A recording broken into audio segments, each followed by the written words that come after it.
I'm 46 years old. I mean, who am I? Where am I going? Welcome to Culture Screen, where we analyze culture. In this episode, we're summarizing the second episode from Season 6 of the Sopranos series titled Join the Club. The episode first aired on March 19th, 2006. In the beginning, Tony is in the hospital after being shot by Uncle Junior. He has many dreams while under an induced coma that brings the viewer much closer to Tony's subconscious.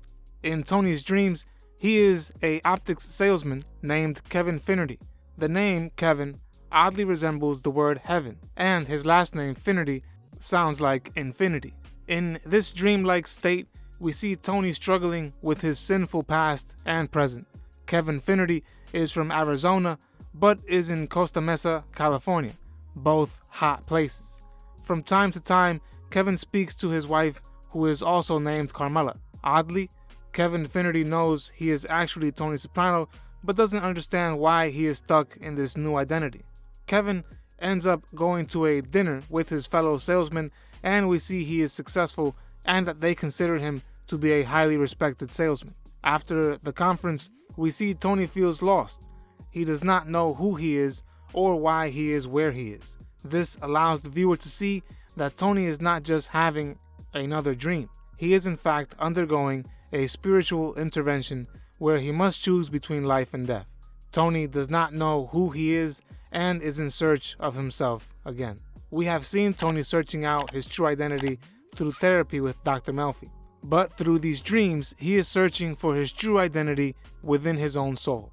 After the conference, Tony meets up with one of the salesmen from the conference. She ends up telling Tony that he should join the club. Later on, Tony ends up seeing a commercial asking him whether or not disease, sin, and death are real. The commercial ends with a visual of the Christian cross on the screen, and then we see Tony making out with the saleswoman in the parking lot later on. Here we see that his infidelity is also rooted in Tony not understanding his true self. Here the saleswoman represents Tony's long list of gumas. As they are kissing, a helicopter swoops down on Tony, shining its bright light into his eyes. The saleswoman ends up telling Tony that the helicopter is searching for a criminal, and this causes Tony to grow immensely nervous. The helicopter represents Tony's fear of being arrested and sent away from his family and life of crime.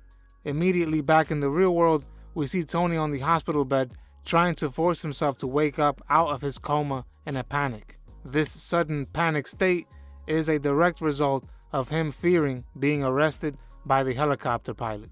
Due to his panic and rapid movements, the hospital staff place him back into an induced coma, and we see firsthand how this experience is also emotionally impacting Meadow and Carmela, who feel Tony may pass away at any moment. My whole life's in that case. Remember, I am summarizing this entire series as well as other popular works of literature, movies, and TV shows as well. Subscribe and click the bell so you don't miss the next episode or series. Let me know what you'd like me to summarize in the comments section below. Follow us on Instagram and Twitter for additional content. Visit our merch store and support us on Patreon if you can. Doing this helps my channel out tremendously. I truly thank you for your support. I warned you yesterday, the curb line is your limit. As we jump back into the dream with Tony, he ends up using Kevin Finnerty's credit card to book a hotel room. After this, two Buddhist monks confront him, and they seem to be very upset. The monks are upset because Finnerty scammed them out of a deal. Tony tries to explain that he is not Kevin Finnerty, especially due to the fact that Finnerty is just a persona. But the monks say Tony will have to pay for Kevin's actions regardless. Their conversation escalates to the point where one of the monks ends up slapping Tony. The hotel staff jumps in to save Tony from being beaten any further, and he heads to his room and is saved from the punishment he would have otherwise faced from the monks. The following morning, Tony leaves the hotel, but the elevator is out of order. When he heads down the staircase, he accidentally ends up falling.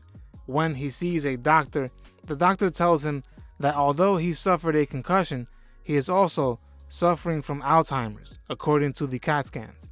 The doctor tells Tony that when he gets home, which means when he wakes up from this coma state, he must go see his doctor, who we all know is Dr. Melfi.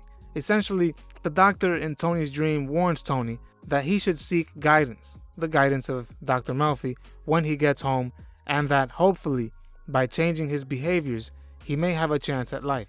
Tony must choose to either make a change away from the life he has been tracked onto or perish like the rest of his friends and associates. It is fascinating how the scene with the monks shows how Tony will be judged for his acts regardless of who he feels is to blame.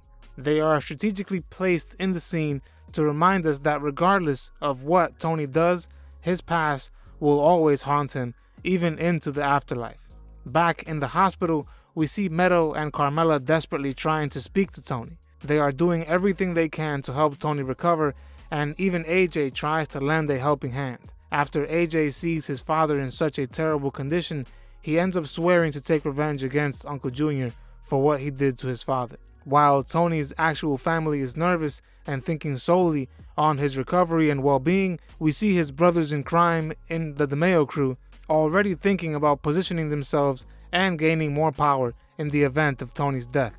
Many of the scenes that follow show Carmela, Meadow, and AJ speaking to Tony while he is unconscious. As each of Tony's family members speak to him, we get the feeling as if they are saying their final goodbyes.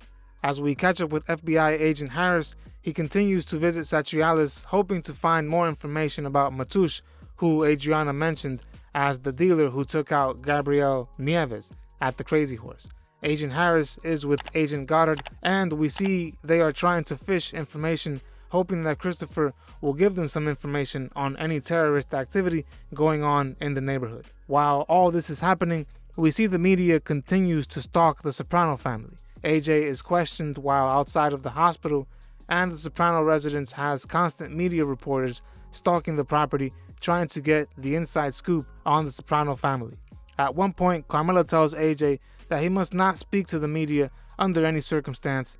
At the same time, we see Uncle Junior is under arrest, and detectives stop by to ask Carmela about Junior's relationship to Tony leading up to the incident. Carmela explains that Tony had shared that Junior was suffering mentally and was even calling him Johnny by mistake. In the final scene, Carmela asks Tony if he has been able to hear any of them. We then jump back into Tony's coma dream / spiritual intervention as he returns to his hotel room and picks up the phone as if he is going to answer Carmela and finally wake up. However, he puts the phone down, sits down on his bed, and when he looks out of his window, he notices a lighthouse shining a beam of light way off in the distance, representing just how far away he is from life.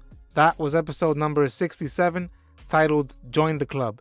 To watch the next or previous episode summary, click on the link in the description or at the end of this video. In the description, you will also find additional links for supporting our channel. I'll see you on the next episode.